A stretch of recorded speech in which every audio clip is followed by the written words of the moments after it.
Welcome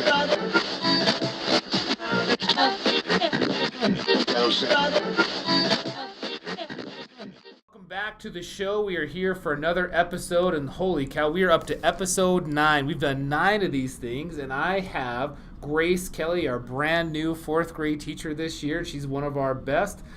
So welcome, Grace. Thanks for coming on the show. Hi, thanks for having me. All right, so tell us a little bit, how did you get your start in education? Well, I knew I wanted to be an educator when I was in 1st grade.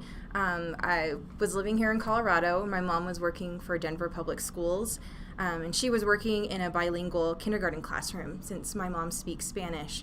And since my school was a year-round school, I was in school for so many weeks, and then we were out for so many weeks. So during that time, instead of paying for childcare, my mom just took me with her to work. So I remember being in the kindergarten classroom, and my mom would tell me, "Gracie, go sit by Kenneth, help him with his reading." And so I literally started tutoring kids as a 7-year-old, So that was kind of, from that point forward, I knew I had so much fun. That's what I wanted to do. So early age. And so then how did you kind of start your career? Where was your first teaching job?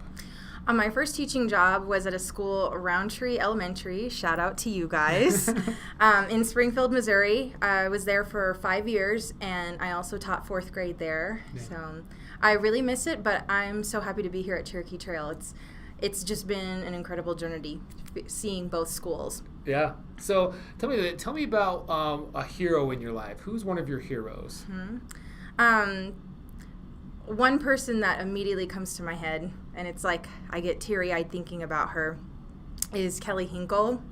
I think she's a hero to me just because she was my first teaching partner, and just being in her classroom was amazing. I just want to be like her, but I'm also, she's a hero to me because despite the challenges she has faced in her life personally, she triumphs through it.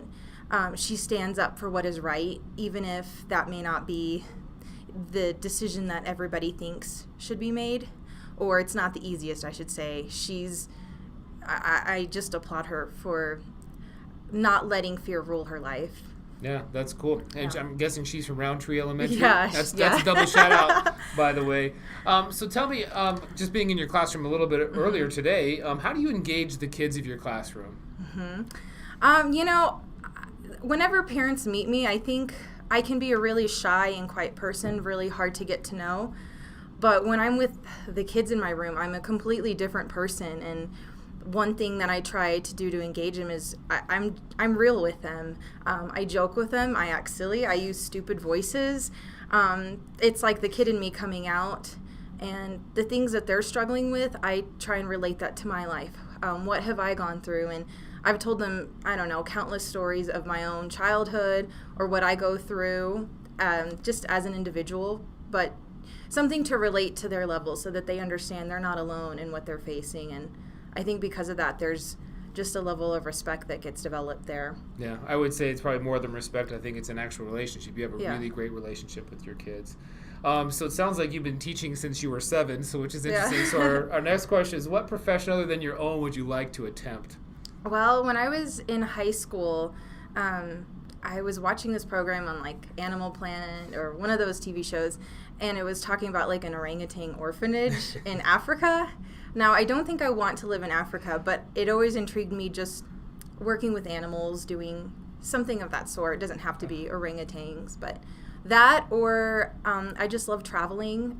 A lot of people don't know that I've taught English in Thailand for a summer, and I spent some time in Chile where my mom is from. So anything with traveling would be a dream job. Yeah.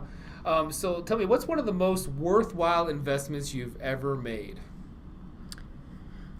In regards to traveling, definitely buying a ticket and going somewhere. And even if it's not abroad, just being able to see other cultures. And there's, being so close to Denver, there's so much here that people can look into and find out about. And I'm very fascinated by that, by how other people live their lives and what is important to them and their culture. So anything in regards to traveling and culture I would put all my money towards that if I could. Yeah, and I think you bring up a good point too. It's just go. It doesn't have to be something glamorous or something in the news or something, some faraway destination. Yep. Just go. I love that. All right, so you made it to our last question. Okay. You have the power to take over all the school marquees across the entire United States for one day. What message would you put out there to all the students coming to school tomorrow on that school marquee? Well, the first thing I've probably been stressing this over and over and over again, and my kids can quote this, but earlier in the year we read the book Wonder, and we went and saw the movie in theaters as a group. We loved it, but I really loved the theme, just the main message in that movie, choosing between being right and kind. Choose kind. And I mean, I probably say that every day, and it's cool to hear some of the other kids say that, oh, you're not choosing kind, you're not choosing kind. So yeah, just being respectful and kind to other people, especially in today's society where people want to bicker and disagree so much. Yeah. All right, can't get much better than that. Thanks for tuning in. You never know who's going to be on here next week, but hopefully you guys will still tune in. Have a great week.